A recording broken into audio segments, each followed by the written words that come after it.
Okay, today I have quite a nice large box here. This is something which I haven't opened for ages. It came in a long time ago. I'm always interested to see what comes, what boxes people put things in, and this is no exception for fun things. This is some, well, 30 pieces of puppy training pads. I have no idea what they are. Are they like nappies for puppies? Pappies? I don't know. Anyway, I'm going to try and open this up and show you what's inside. So let's get the thing out. It's very well packaged. I always love the things that it comes packaged in, and this is like, it's a TV guide. Who buys TV guides? Oh my gosh.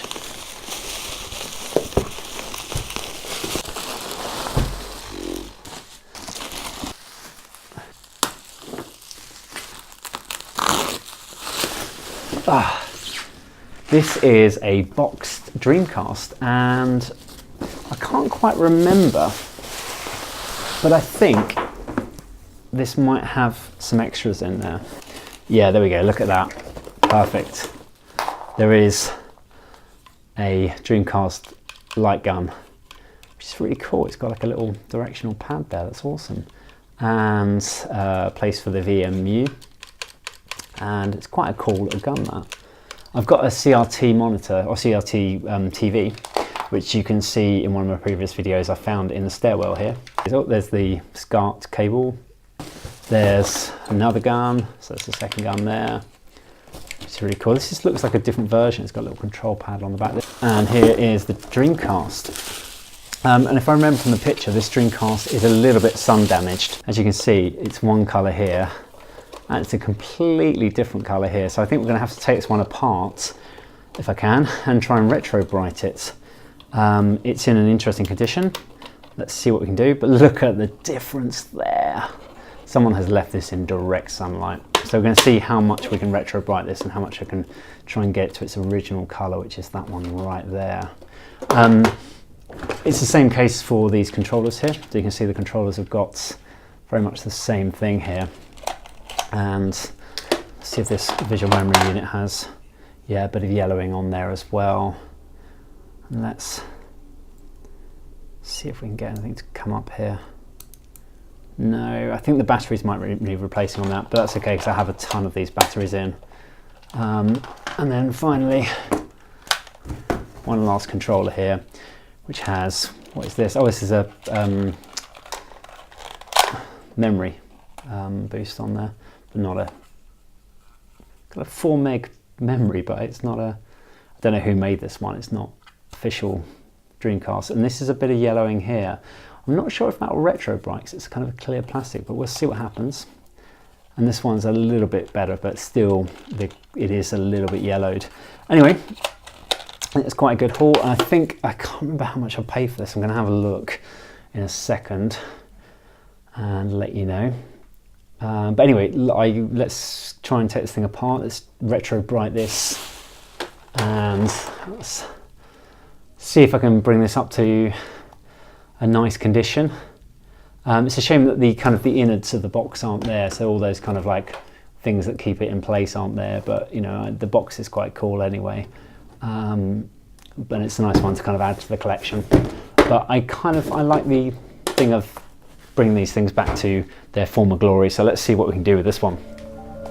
Now, first things first, this thing is completely discoloured. You can see how yellow it is on the outside and just how different the inside of the Dreamcast is from the rest of it.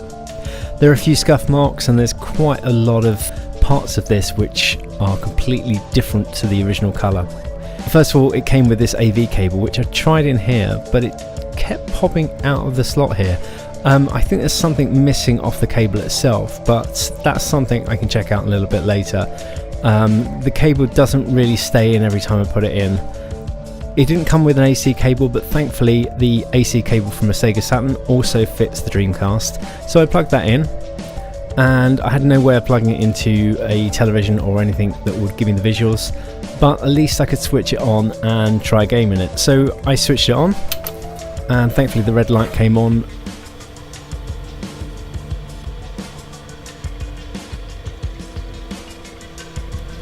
And as you can hear, the Dreamcast fan is very loud, but the red light was on and that meant there was some life in it.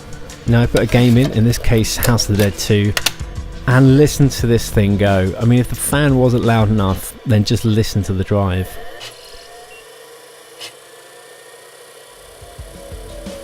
Now there are certain mods that you can do to change the fan speed, or even to put in a bigger fan and make it a little bit quieter. There are even some people who turn the fan off entirely, but that will overheat your Dreamcast, so it's probably not the best idea. Anyway, let's get it open and let's get inside. Now first of all, there's 3 main screws to get in. I thought the 4th screw might be hiding under the modem, but I couldn't get the modem off. In fact, I could open the case slightly, but getting that modem off was quite difficult. I've compressed this little section of film down, but actually it took me a good sort of 5 minutes to get that modem off. It was quite difficult.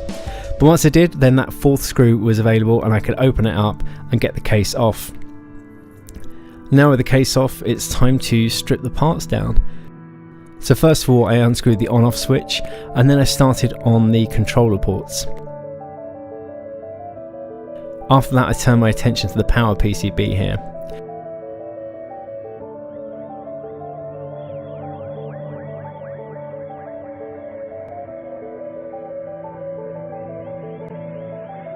With 2 screws out there, I could just pop the whole thing off.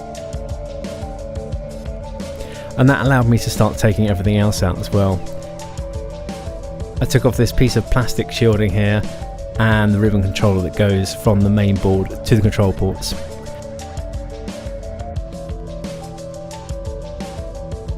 And finally that little cable there which goes to the fan.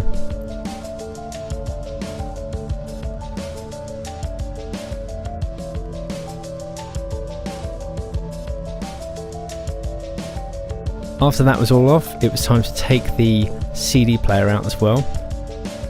And this is quite cool, so it just kind of slots in place. There's no ribbon controller like there is with the Sega Saturn.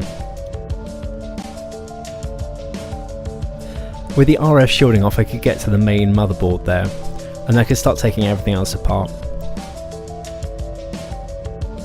Next it was just get that really noisy fan off. It's really quite small, and surprising that it makes so much noise.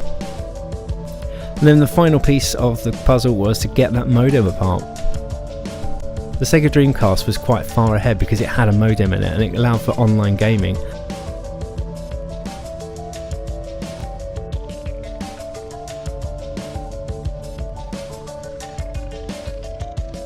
Next up was to take everything apart. And just popping those buttons out by pinching the sides of them and then pushing the screwdriver through. And once I got the buttons out, you could just see how different the colour was, and there's even a tide mark on the side of the buttons. On the top of the Dreamcast, I actually took out that LED diffuser, and you can actually see that there's a bit of a discolouring here. I wasn't sure if I could change the colour of this plastic using some hair bleach, but I'm going to try and find out. Let's see what happens. Now with all the parts lined up, you can see just how bad the colouring is on this. Now I was actually taking this apart during one of the hottest summers on record, and one of the longest as well. It had been so hot, in fact 30 something degrees each day. So retrobriting it shouldn't be a problem. All you do is cover it in hair bleach and then leave it out in the sun.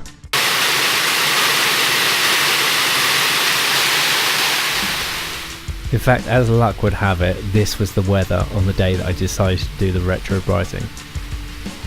So I had to wait until the next day, when it was gloriously sunny again.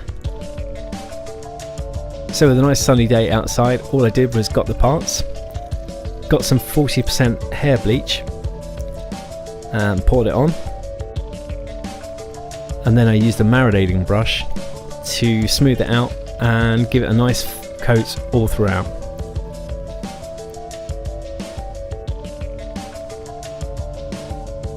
I made sure every piece was covered.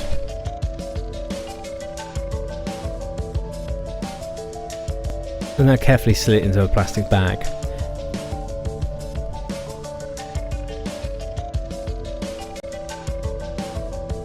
made sure that I did each single part. And I wanted to protect my desk as I did it, so I put some paper towels down. Next was the modem.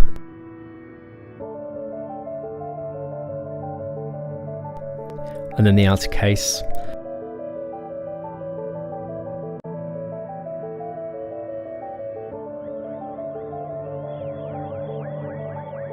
Once all the parts were done, I placed them in direct sunlight, and I actually left them there right until evening and didn't take them away.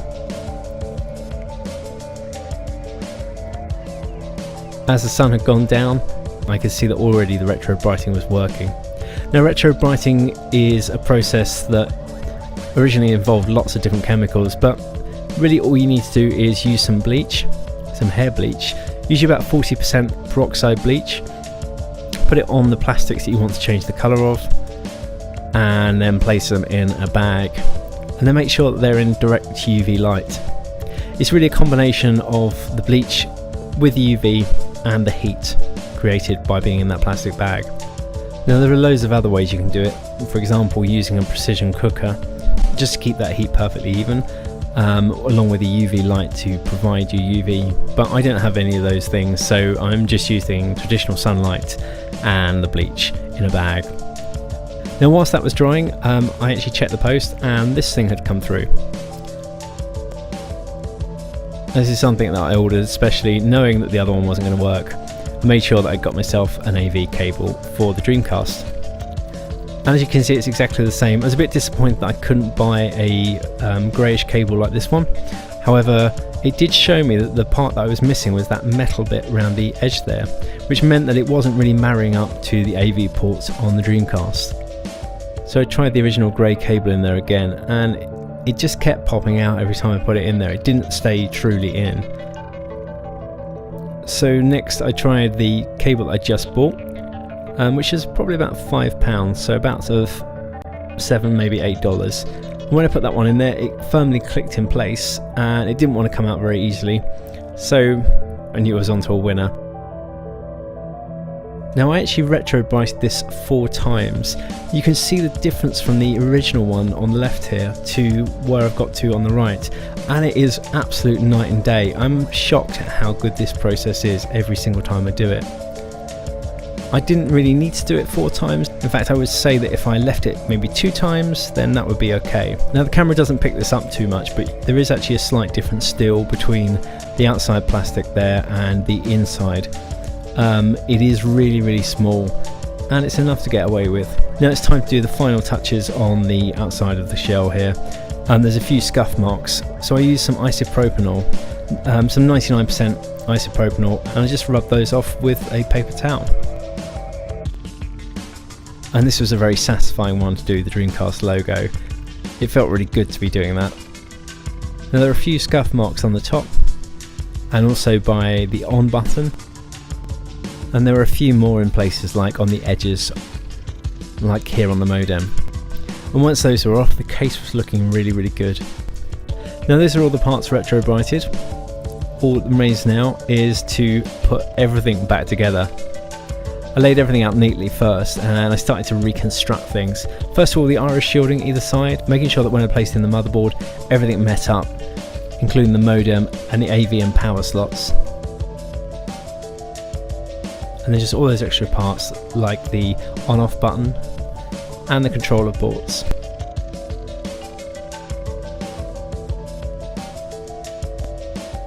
Once they were in place, I could start screwing a few things in. First of all, that on-off button, and then the controller ports there too. I started screwing the motherboard down as well.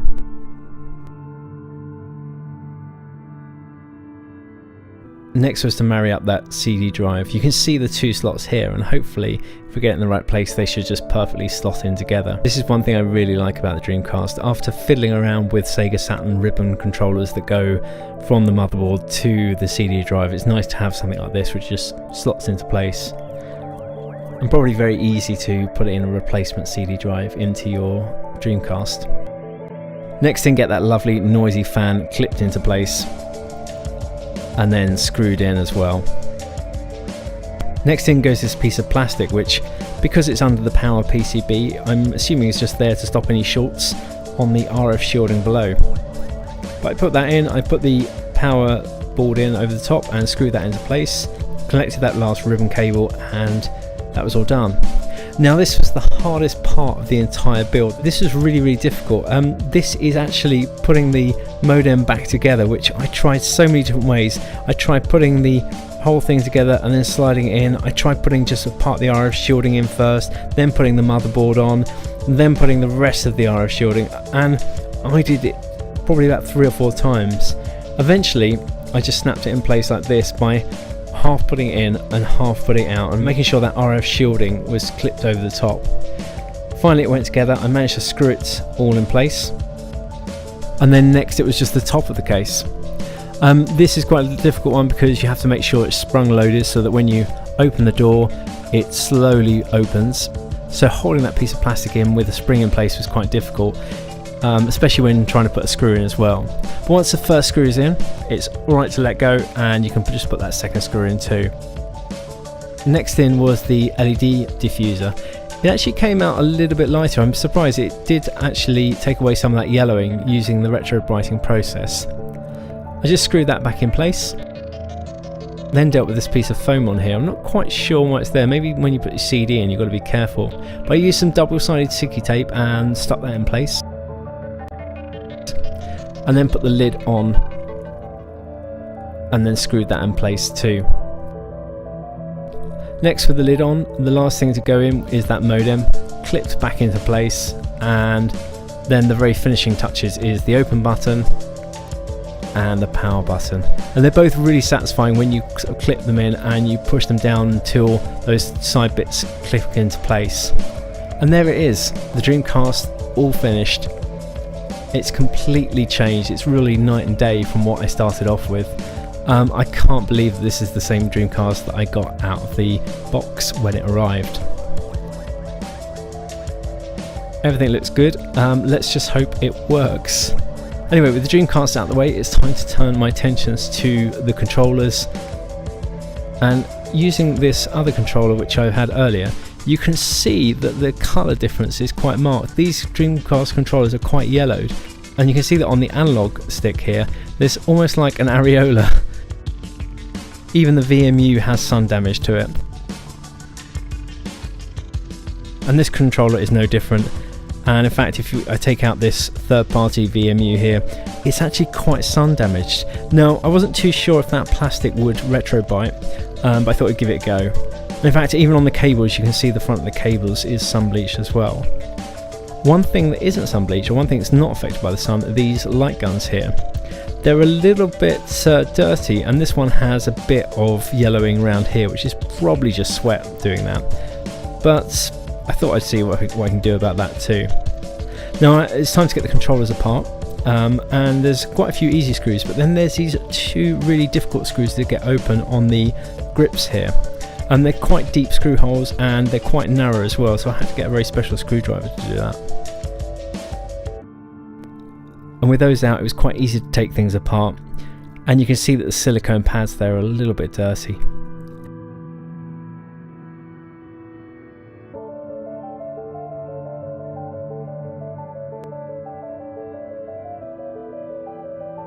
Now when it came to the triggers, I was quite surprised to see that there was nothing mechanical that it was pushing against. There was no switch in there. And then I realised that that stone looking thing is actually a magnet. And when I looked on the other side, I saw this little chip like thing here. It looks a bit like a transistor, but it's actually a thing called a Hall sensor. Now forgive my accent, but what I'm saying here is Hall as in H-A-L-L. And the Hall sensor is a very interesting thing because it uses a transducer to detect the difference in a magnetic field to vary the output voltage. Now what that means is basically is if there's a change in the magnetic field near it, it measures that. So if you hold a magnet closer to it, it can detect that. So all this trigger is doing is pushing that magnet closer to the Hall sensor. And in fact, if you take the trigger off with a couple of screws and then just clip it out of place, you can see it's really simple. So then I turn my attention to this analog stick here, took the 2 screws off and found the same thing. There's nothing here that's connected to the board itself. Now normally when you have an analog stick you use variable resistors in 2 axes, but this one wasn't doing that. So I took it apart and you can see that there's a spring here. Now that spring actually acts to center it so that the analog stick doesn't sort of sit to one side. It basically always centers back to the middle again. With that spring out, I could take the analog stick out itself, and this is all the analog stick is. And then when I opened it up, I found that there was that magnet inside again. So even the analog stick works through a Hall sensor. So there are the transducers that work as Hall sensors for that analog stick. This is crazy. From the dawn of time, analog sticks have always used variable resistors. Mostly. This is just another amazing thing about the Dreamcast that is sort of ahead of its time in some ways. I would imagine that variable resistors may be a little bit more sensitive, but the Hall sensors mean that the whole thing doesn't really have any sort of moving parts which can easily decay over time. So technically the Dreamcast controller should last a little bit longer. Anyway, I'm sure you've all got comments about this in the comment section below. Feel free to fill it up. So next I wanted to get this front bit off here. It was quite difficult until I found this little bit down here which I could just push with a really small screwdriver and unclip it. And once I unclipped it, the whole front came off there. And once it came off, you can actually see the difference in the colour from one side to the other. With those off, it was time to work on the VMU. I took apart the VMU by taking the back off, taking out the 2 dead batteries there. And a lot of complaints about the VMUs in the sense of how much battery they use. With the VMU open, I took the connectors for the battery off. Then I pushed the screen through there, took the buttons out there, and then I desoldered the speaker on the back from the circuit board. Then I worked on that third-party VMU, and this was a lot simpler, just 4 screws holding it in place. And once they were off, the whole thing just came apart really easily. And you can see just how yellow it is on the bottom there. Anyway, those are all the parts, so it's time to get retrobriting. So pouring some more of that bleach on again, and using my marinating brush here, I carefully coated all of the parts that I wanted. There we go, that's the money shot. And I put those into a plastic bag and I placed them out in the sun. And again, just giving them a quick clean off, and I made sure that I washed them off properly and then placed them down to dry. Now when I'm doing this sort of thing, I make sure that these things dry over a fair period of time. So whilst I was doing that, I cleaned off the silicone pads using a toothbrush and some soapy water. Once I had all the parts ready, I clipped in that front fascia there, put the buttons in place, and then I forgot where the colour buttons go, so I had to quickly check. But as I was putting them in, I realised that I needn't have checked, because they all have sprues on the side there and they fit perfectly into these slots. They've really thought of everything. You can't put the wrong button in the wrong slot. Next it was on with the analog stick, then on with the cap for the stick. Got the triggers in place and screwed those in, and then slotted in the VMU and rumble pack reader. On with the silicone pads. Put the cable in place as well. Carefully line up that PCB and then screw that in place. Now if you're quite astute, you might notice that I'm putting the wrong screws in there. I actually had to open this back up afterwards and correct the screws that I put in the wrong places. I had quite a lot of screws going on at this point and I put the wrong ones into the wrong screw holes. It wasn't the end of the world. I just had to go and watch some of the video back to see where the screws had come from in the first place. Anyway, with all those screws back together, the controller was complete. I did that twice, of course. I won't bore you with the second one, but I will show you what I did with the VMUs. Now first of all, it's that third party VMU. Just place the PCB back in there and you can actually see from this back panel here how different it was. I was quite surprised when I looked at the old footage again how much this had changed. It's still a little bit yellow on the edges, but the complete difference that's happened here is just amazing. I was surprised it came up so well.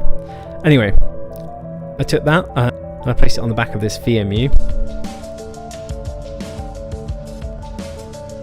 and screwed that in place, and that was a really simple one. That was done, just put that on the side. But then it's the Sega VMU, which is a little bit more difficult. There's some really intricate parts like this one here, which holds the screen the correct distance from the top, and also this tiny little bit here that goes in and allows the D-pad to rock around properly and make sure that there's not more than one position on the D-pad being pushed at one time. I put everything back in place, screwed it together, and once I had my VMU all put back together, I did the inevitable and got some batteries out. Now this thing takes two 3032 batteries. I placed the two in there,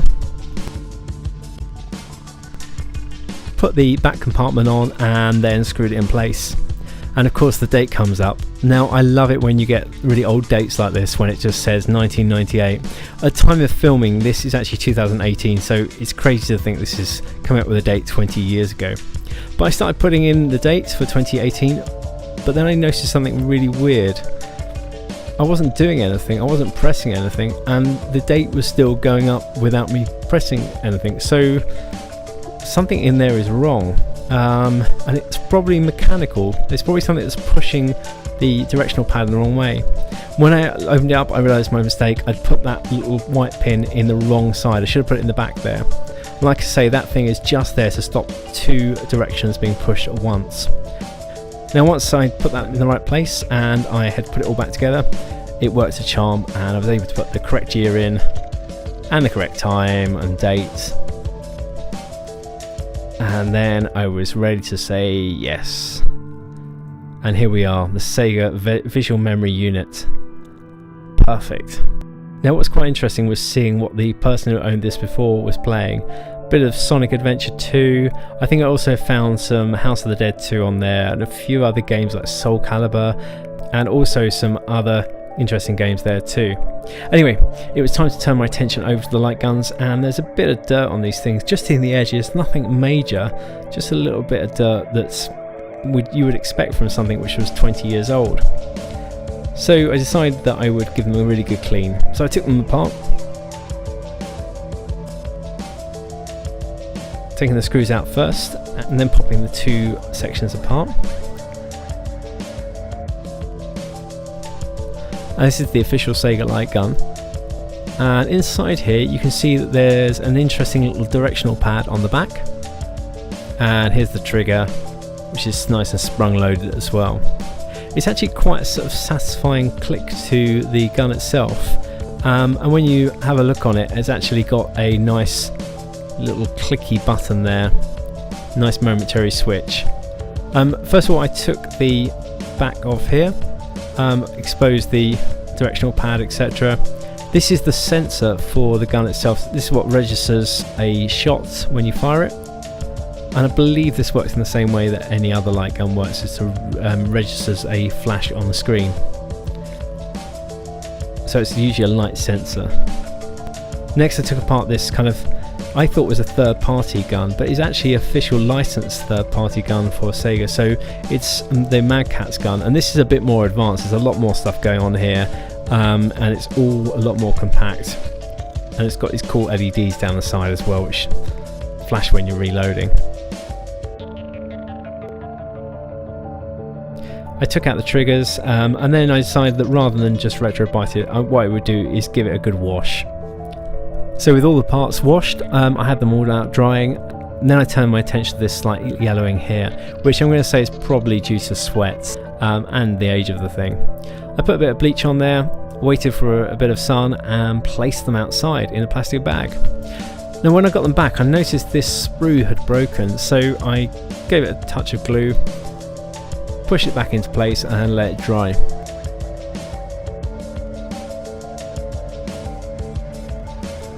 Now whilst it was drying, I put the two bits together to make sure it would dry in the right place. And whilst that was happening, I cleaned the lens off and gave it a good shine.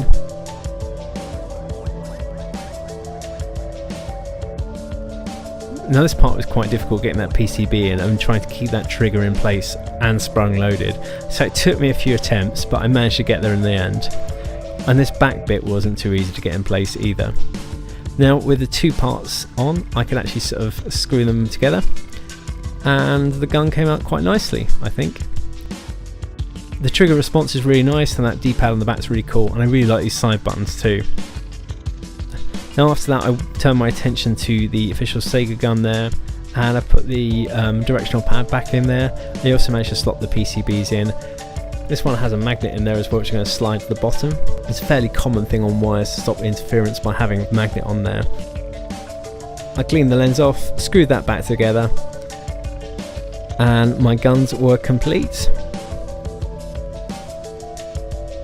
Again, really nice action on this. I actually really like the clicking, and I quite like having that D-pad there as well. Anyway, now it was time for the moment of truth. Plug in the power cable, plug in the AV, and select a game. I'm going to play Jet Set Radio, which I'm pretty awful at. Anyway, here we go.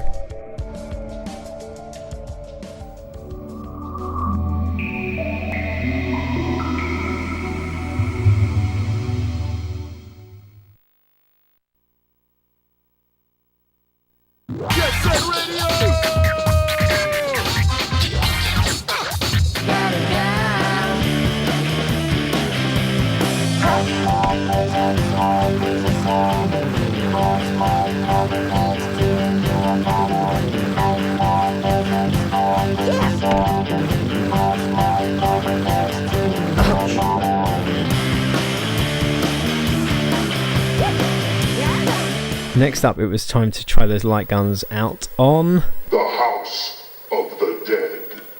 Anyway, I hope you've enjoyed this video. Like, subscribe, do all that stuff. If you've got any comments, then feel free to leave them. Thanks for watching.